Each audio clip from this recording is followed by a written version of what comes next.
Hello, this is Mr. Bean, and today we're going to talk about implicit differentiation. And before we can talk about taking a derivative of an implicit equation, you actually probably should understand what in the world an implicit equation is. So what we're used to is explicit equations, where we, not like bad word equations, where when we solve for y, if you get y by itself, that's considered explicit. That's what we usually plug into a calculator.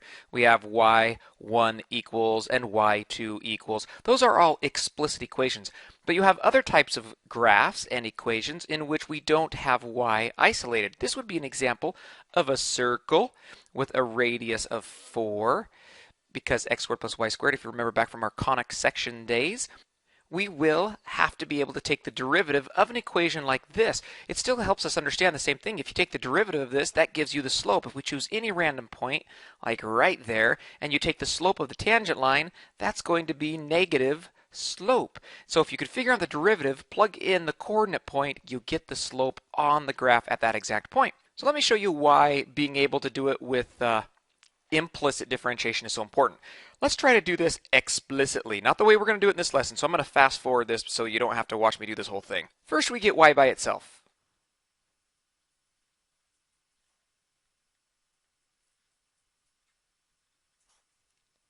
Okay, y is by itself. Now we actually have a plus or minus because we took the square root. So it's really like we have two equations. We have y equals square root of 5x cubed minus 3x. And we have y equals negative, same thing. So to take the derivative, now we're going to take the derivative of both of these equations, and you get this monster mess of these two things. All right, that's fine and dandy, but the problem is when we are wanting to find the slope at a point, you got to plug in the x. This is just a mess of a thing to work with, and besides that, taking the derivative was kind of tough. So the reason we want implicit differentiation is because when it's hard to solve for y, it's difficult to get y by itself, or when we get y by itself, taking the derivative is just a lot harder than it would have been if we had done implicitly. Then we want to use implicit differentiation. Let me just show you how this works. So here's an example with some step-by-step guidance of how this is done. Y squared plus 3x equals 5x cubed. So yes, we could get y by itself, but let's not do that. We're going to do implicit. So take the derivative normally. So this y squared, if you take the derivative, you get 2y. Each time a y is involved, we're also going to tag on a dy dx. Plus, now we do the next term, the derivative of 3x is 3 equals the derivative of 5x cubed is 15x squared. Okay, so we're going to take the derivative, just use power rule, blah, blah, and anytime you see a y, you're also going to tag on a dy dx right next to it. Step number 2, let's gather all the terms that have a dy dx on one side and everything else on the other side. So that will leave us with 2y dy dx equals 15x squared minus 3. We subtract 3 from both sides. Factor out the dy dx if necessary to create only one dy dx term. All right, that doesn't make sense for this example. We'll see that in future examples, but I put that step in there to help remind us. And then we're going to get dy dx by itself. So we'll divide both sides by 2y in this example, and we end up with 15x squared minus 3 over 2y. And if you can factor anything out and cancel, you would do that at this point. But that is now the derivative. 15x squared minus 3 over 2y. How do we get the slope of the tangent line? In this example, the differential equation, which is what this is called, a differential equation, the derivative, you would need an x and a y value to be able to plug into this x and y. So you need an entire coordinate point, not just the x value, to know the slope of the tangent line. Let's do another example, and this time I'll have that step 3 in there where we're going to factor something out. Okay, so taking the derivative, we get 3y squared. Now we had a y involved, so we're going to multiply it by a dy dx. And this is actually, this weird step here is actually the chain rule. Let me show you. I'm going to write this one time in this entire lesson. So this derivative of 2x is just 2, right? Well, you could also think of this as, because there was an x involved, the derivative of x with respect to x equals, see, but you don't need that because dx over dx, that's just going to be the 1. So again, I could do this here. equals 4x cubed. And since we had an x involved, I could do dx over dx, the derivative of x with respect to x, plus 2, the derivative of 2y is 2, and then derivative of y with respect to x. Let's make this smaller. Good. And again, I'm never going to do this again on any other examples. I just wanted you to see that we're really using this weird chain rule thing on every single term, but when it's an x and we're doing it with respect to x, there's no reason to include this portion, these little weird fractions. Okay, so let's clean this up. We are now going, let's go back to our steps. Gather all the terms with dy dx onto one side. I said left side, but it doesn't have to be left side. So this is going to be gone. This is confusing me. So dx, that's just a 1. Dx over dx is a 1. So all I have then is this term here and this term here. So I have 3y squared dy dx. And where's the other one? Right here. Let's subtract this one over. So minus 2 dy dx equals, this one is still here, 4x cubed. And then this one I'm going to add 2 to both sides to bring it over here to the right. Okay, now we'll do step 3, where you look and see all the terms with the dy dx are on one side. I will factor out a dy dx. I'm left with 3y squared minus 2 equals 4x cubed plus 2. And now that dy dx has one little term here, this is multiplication, so you divide both sides to get our answer. Dy dx equals 4x cubed plus 2 over 3y squared minus 2. And again, if we wanted to know what the slope of the tangent line was, in order to get this differential equation, this is what that is called, a differential equation, needs an x and a y value in order for us to get that slope. Now, let me make a comment about something real quick. On some problems, it might be faster for you to use y prime. Instead of having to write out dy over dx, it's smaller and a little bit easier to write, and it can be faster for you to solve these problems. Here is the issue. Some of my students, and you know who you are very sloppy with their writing. I mean, even sloppier than me. Look how bad this is. So if you were all over the place on your writing, then you don't want to write y prime. Okay, let me make it real clear, because here's why. Every time you see a dy dx, if you had written a y prime instead, it is so easy to get confused with y squared and y prime. You know, if I had y times y prime, or maybe y squared times y prime, it's easy to lose track of this y prime. So you got to be really careful. So we'll do example number 3 with the y prime. I'm going to have you pause and try it on your own in just a second. And some of my solutions, I'm going to try and rotate which ones I use. Sometimes I'll use dy dx, and sometimes I'll use y prime. They mean the same thing. The problem is that if you only use y prime, you don't have this very important dx part. And with respect to x helps us understand what variable we're taking the derivative with respect to, which may not make much sense right now, but in our next lesson, we're going to take the derivative with respect to time and the derivative with respect to the radius and all sorts of different things. And so that's why it is a little important for us to use this notation sometimes. But for this lesson, you can use both. All right, try number 3. Pause this video now. Try this one on your own, and I will have the answer appear. But don't forget to use, hint, hint, hint, product rule.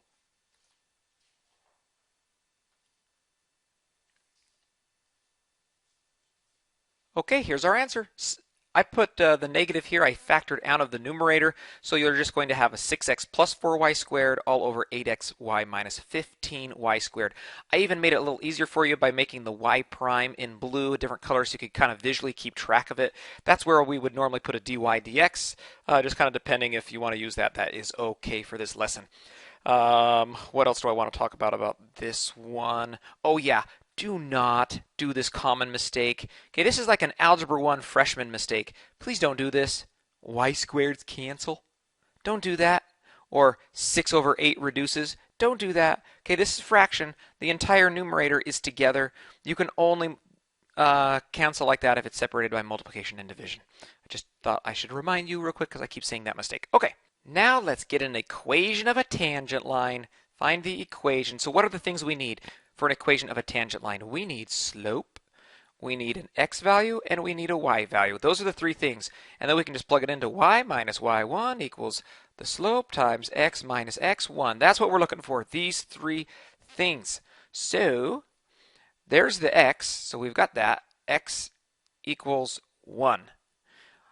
M is going to be the derivative because that's the slope. And a y, well, how are we going to get the y value? The y values, if you look here, so here's where x equals 1. The y values are going to be right there on the circle and right there on the circle, straight up and down. It's x equals 1 something. So let's go ahead and plug the 1 in to the x. We get 1 squared plus y squared equals 4. Y squared equals 3. So what is the y? Y is going to equal plus or minus the square root of 3. So there's my two coordinate points. So we actually are going to find the equations. I could have put in parentheses s because there's more than one equation of a tangent line for these two. All right, now all we need is the slope. So let's do it. Change colors here. So we'll take the derivative of this thing. So the derivative is 2x plus 2y dy dx equals 0. Because derivative of 4 is constant, it's 0. And then just don't forget the dy dx I tagged on. Let's solve for dy dx. 2y dy dx equals negative 2x. Divide both sides by 2y. dy dx equals negative 2x over 2y, and then that simplifies to just dy dx equals negative x over y. Okay, so we're going to have two equations. Let's write them out. My first equation, y minus, what's one of the y values? Let's do positive square root of 3. So I have y minus square root of 3 equals, now I need my slope. What is the slope? So I'm going to plug in the coordinate point negative, plug in the coordinate point 1 over, and then the y value was a square root of 3. So it's going to be negative 1 over square root of 3. That is the slope. Now I could rationalize that, and that becomes, this would equal negative square root of 3 over 3. It just depends on the multiple choice problem which one they would have, so you just have to be careful about that. I'll go ahead and leave it unrationalized this time. So we are going to have the slope is negative 1 over square root of 3. And then what is the rest of this? It's x minus 1. There, right here, is one of the equations of the tangent line. Okay, so that's for this one. Right there. Let's do the other one. The other equation is going to be, I'll write down here because I'm running out of room, y plus the square root of 3, because now we're doing that. We did the plus or minus, so now I'm doing the negative one. I'm going to do this point right here. Equals, so now if we plug this one in, you can see the only difference is that we're plugging in a negative square root of 3. So now this is going to become negative and a negative, so that makes it 1 over square root of 3, and the whole thing is positive, and then x minus 1. It's the same x value. So there is the other equation with positive slope, and there's the tangent line. So you can see it's the same concept. Everything we've been doing, the derivative represents slope of a tangent line. It's just this extra added craziness of implicit differentiation. So the last thing we have is how to find the second derivative. Okay, so first the notation. This is just weird. When you take the derivative of something, we're going to take the derivative with respect to x, right? That's the first derivative. When you take the second derivative of it, you're doing this. You're taking the derivative with respect to x again. And so that's why taking the second derivative is like this. It's the second derivative with respect to x squared. This is the second derivative. That's the notation. And so then you can say we're taking the derivative of y or w or whatever we want. So the notation, that's where this is coming from, d squared y dx squared. Okay, I'm going to get rid of this so I can clean up some space for me to work. All right, that takes the first derivative. 2y dy dx minus 3 dy dx. So again, this derivative is just a 3. Tag on the dy dx every time you see a y, equals the derivative here is just 4x, and the derivative of x is 1. All right, so let's fast forward this part. We're going to solve for dy dx.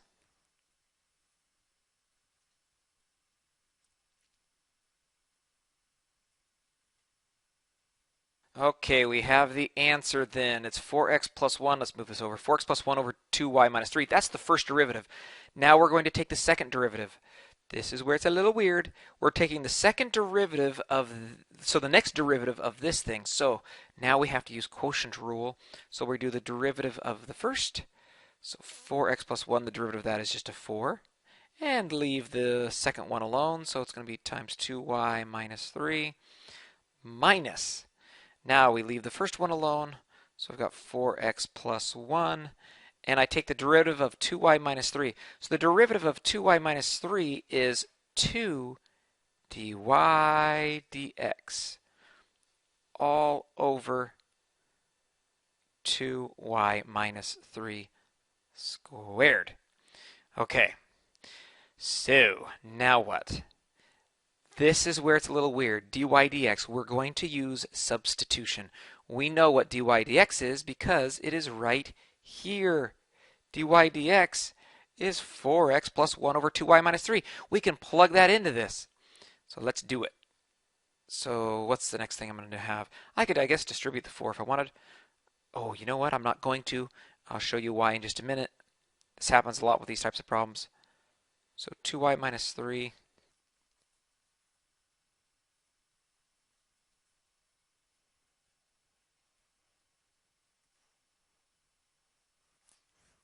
Okay, there's my substitution.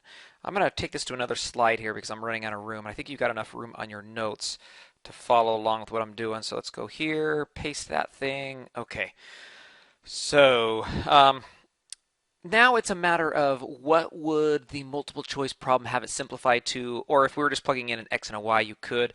So let me show you here. This is a little bit strange. I'm going to just look at the numerator. So I've got this 4, and you're probably wondering, Mr. Bean, why don't you just distribute that 4? Yes, I could. There'd be no problem with that. The reason I'm not yet is because of this. Let me show you. I've got the 2 I'm going to bring to the front. 4x plus 1 times 4x plus 1 is 4x plus 1 squared. And yes, I could multiply that whole thing out. No problem. All over 2y minus 3. And I'm always looking to see if there's some things that cancel, but nothing does here. Now, instead of writing this all over 2y minus 3 squared, the denominator, I'm going to multiply the whole thing by 1 over 2y minus 3, quantity squared. Okay, so remember you're allowed to do that. Instead of dividing by something, you can multiply by its reciprocal, which is exactly what I'm doing. And now, when I go all the way through this, I'm going to end up with 4 over 2y minus 3 over 2y minus 3 squared, squared, minus 2 times 4x plus 1, quantity squared, over 2y minus 3 cubed, because there was one here and one here. And now if I got the same denominator, I could multiply top and bottom of this one by 2y minus 3 squared. So here's what I would like to see for the final answer. 4 times. So I'm multiplying this one top and bottom by 2y minus 3. That gives this squared minus, this one already has a cube, so I'm going to leave it alone. 2 times 4x plus 1 squared all over 2y minus 3 cubed. And there is my answer. Some of you are thinking, what in the world? Why would you do all this? Why not multiply, distribute, and all this stuff? It really just depends. I know this is kind of a lame teaching excuse here, but you don't simplify and distribute, because I could see that this 2y minus 3, there was things that you were going to cancel or combine, and so it made more of them. I put it all underneath one denominator. And then the reality is just we're trying to make this so that when we have to plug in some x's and y's, we have it as easy as possible. But again, if it's a multiple choice type of a problem, you're just trying to make it simplify to one of the answers that you have available. Okay, end of the lesson on implicit differentiation. We're going to use this a ton in our next lesson on related rates, but in the meantime, rock that mastery check.